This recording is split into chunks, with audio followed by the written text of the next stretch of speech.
Oke, jadi selamat apa ya pembukaannya apa ya?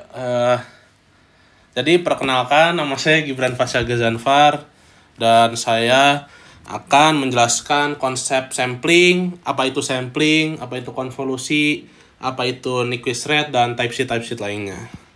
Saya Gibran Fasyaga Zanfar dengan NIM 182210069. Oke, jadi pertama-tama kita akan menjelaskan apa itu perekaman. Jadi perekaman, inti dari video ini menjelaskan apa itu sampling ya. Jadi kita fokusnya ke perekaman ya. Jadi yang lainnya kita tunda terlebih dahulu.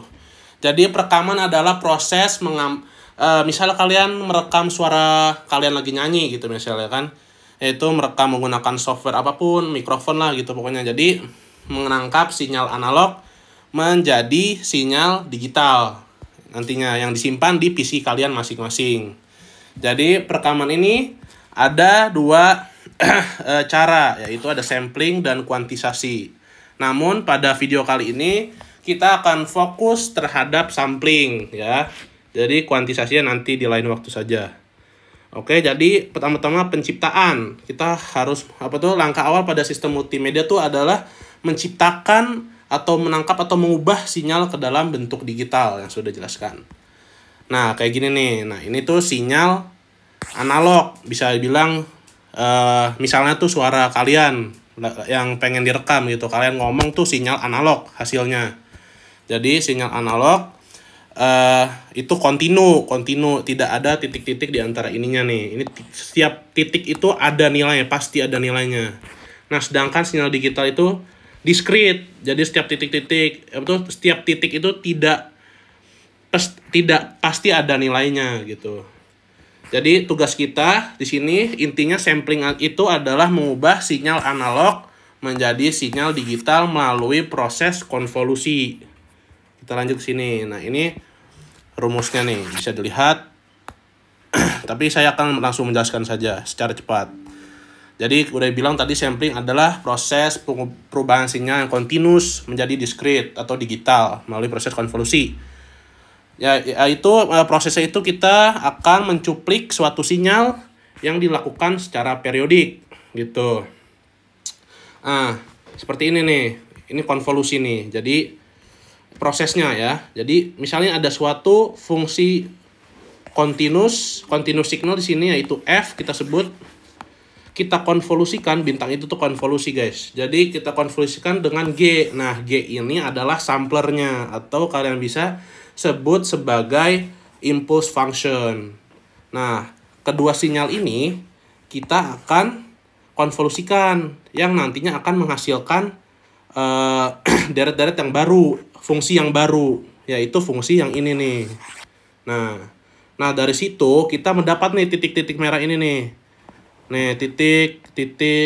Nah, ini tuh cuplikan gitu. Video gue rusak ya udah. Jadi, setelah itu kita akan setelah mendapatkan cuplikan tersebut, itulah yang kita dapatkan sinyal digitalnya. Bentar ya gitu. Sebenarnya ada proses kuantisasi lagi sih sebenarnya, tapi untuk saat ini kita nggak akan bahas kuantisasi ya. Nah, setelah melalui proses kedua proses tersebut kita dapatkan sinyal digital yang kita inginkan ya.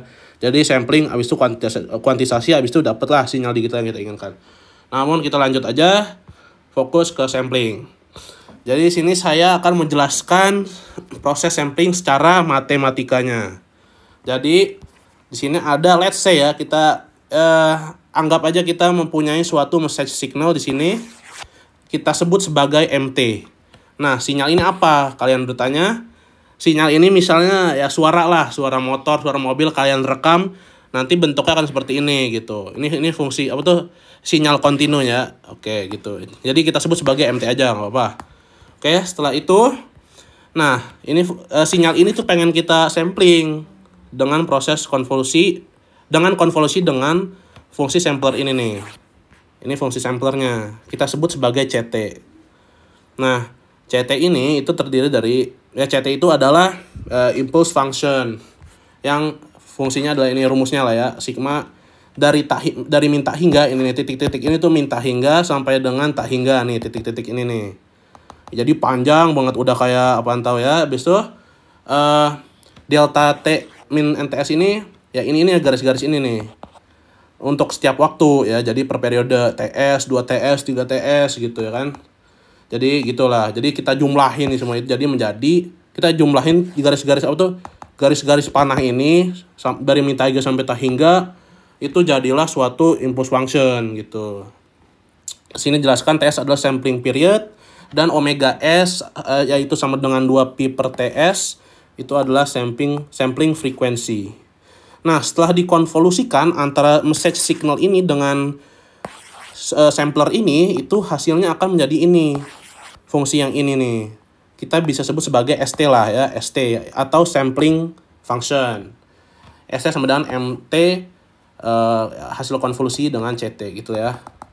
Habis itu, setelah itu kita dapat nih, kita tahu bahwa ST sama dengan MT kali CT, gitu bilang kali nggak apa-apa ya. Nah setelah itu kita Fourier transform nih si fungsi ini menjadi S omega supaya kita bisa masukin omega ya. Pokoknya kita Fourier transform bentuknya akan menjadi seperti ini guys, gitu.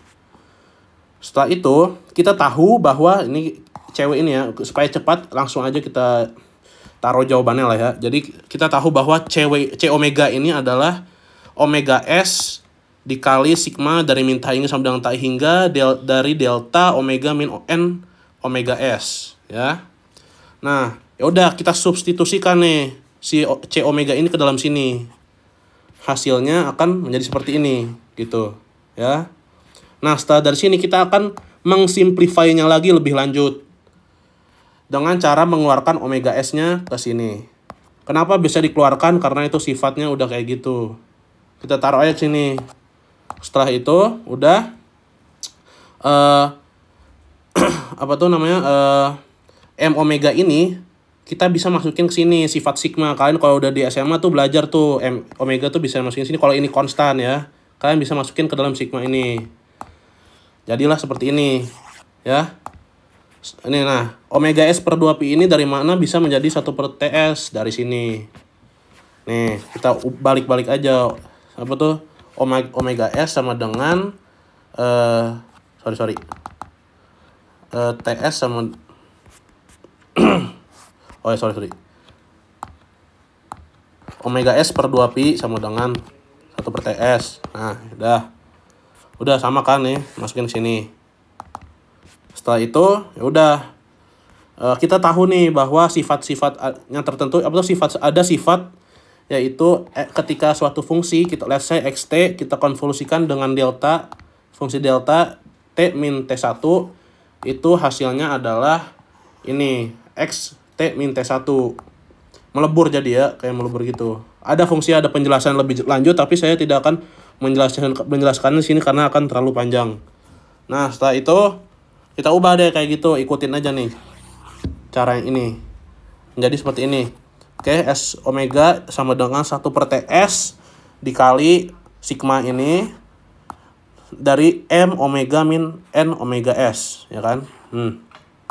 Mengikuti sifat ini ya guys, mengikuti sifat itu. Oke, setelah itu, nah setelah dari sini, ini sigmanya kita jabarin nih. Kalau sigmanya kita jabarin jadi suatu deret, itu hasilnya akan seperti ini. Ya, ini deret itu dari sigma ini ya. Kita ubah menjadi ini gitu. Jadi deret itu. Nah, deret ini kalau kita buat menjadi suatu grafik ya guys. Kita buat menjadi suatu grafik itu bentuknya akan seperti ini.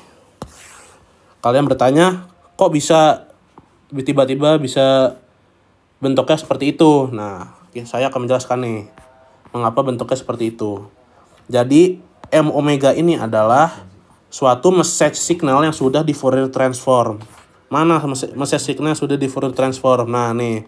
Message signal ini ya. Message signal ini kalau di Fourier transform itu bentuknya akan menjadi seperti ini. M omega ini adalah message signal yang sudah di Fourier transform. Nah, setelah itu kita bentuk grafiknya deh. Oke. Nah, dari sini kita tahu bahwa ketika n sama dengan 0, grafiknya tuh itu. Grafiknya tuh M omega. Ya udah, kita buat aja. Ketika n-nya sama dengan 0 nih, ini n ya, n sama dengan 0. N sama dengan 0 itu di titik ini ya, di titik ini n sama dengan 0. Grafiknya tuh M omega. Nah, bentuknya seperti ini kan, sama persis dengan M omega yang ada ini, yang seperti ini. Oke. Ya udah, kita bentuk lah kayak gitu. Setelah itu yang lainnya juga nih. Seperti M omega plus omega S, M omega min omega S, itu tinggal digeser-geser aja. Jadi kalian segitiga tuh tinggal geser-geser aja nih. Ini tuh M omega nah ini pokoknya gitu ya, tinggal geser-geser aja. Nanti akan jadi seperti ini nih bentuknya nih. Nah, ini M omega omega gitu ya. Nah, setelah kalian bentuk semua grafiknya, kalian bentuk grafik dari deret ini dan mendapatkan grafik seperti ini, kita udah bisa dapat nih suatu sifat-sifat yang baru. Maksudnya nggak baru sih, tapi kita mendapatkan sifat-sifat lah. Nah, kita tahu bahwa ini kan min omega M ya kan. Terus digeser, jadi ini digeser segitiganya menjadi titik ini tuh menjadi omega S min omega M. Sedangkan titik ini tuh menjadi omega M plus omega S. Sedangkan titik tengah-tengahnya adalah omega S. Nah, ini tuh, nah setelah itu kita dapat nih. Kita lihat ya. Titik ini omega S min omega M itu lebih besar dari omega M nih, yang hijau nih yang gue titikin nih. Saya titikin nih. Merah lah kita, biar jelas ya. Jadi titik biru yang ini, titik biru yang itu lebih dari titik merah yang itu. Jadinya kita dapatkan sifat bahwa omega S min omega M itu lebih dari omega M, ya kan? Jelas lah secara logika. Omega S min omega M lebih dari omega M. Yang mana kalau kita pindahin itu omega M ke kanan menjadi omega S lebih dari 2 omega M. Nah, kita dapat nih sifat nih. Salah satunya ya, sabar, belum kelar. Nah, setelah itu kita tahu di sini bahwa ada gap gini kan, gap. Nah, gap itu bisa kita sebut sebagai guard band. Ya, guard band. Oke. Nah, ini terus kita bertanya lagi nih. Gimana bentuk grafiknya kalau omega S itu kalau omega S min omega M itu sama dengan omega M. Nah, bentuk grafiknya itu akan seperti yang bawah ini. Ya kan? Omega S min omega M sama dengan omega M. Nah, ketika grafiknya itu ketika omega S-nya itu sama dengan 2 omega M, bentuk grafiknya akan seperti ini. Nah, omega S itu apa? Omega S itu adalah frekuensi sampel. Sedangkan omega M adalah frekuensi dari message signal yang aslinya, yang kita itulah gitu ya, yang pokoknya yang aslinya, message signal aslinya. Setelah itu ya udah, kita lihat nih bahwa kalau ketika omega S sama dengan 2 omega M, grafiknya kayak gini, ini bersentuhan doang. Bersentuhan ya. Udah nggak ada gap sekarang, tapi bersentuhan. Nah, tapi mereka nggak melewati satu sama lain ya, atau bisa disebut sebagai overlap. Enggak ya, ini belum overlap, ini tidak overlap. Tapi cuma bersentuhan aja. Nah, ini masih aman nih. Nah, terus kalian bertanya lagi, ketika apa yang bentuk grafiknya itu seperti apa ketika omega S min omega M-nya itu kurang dari omega M.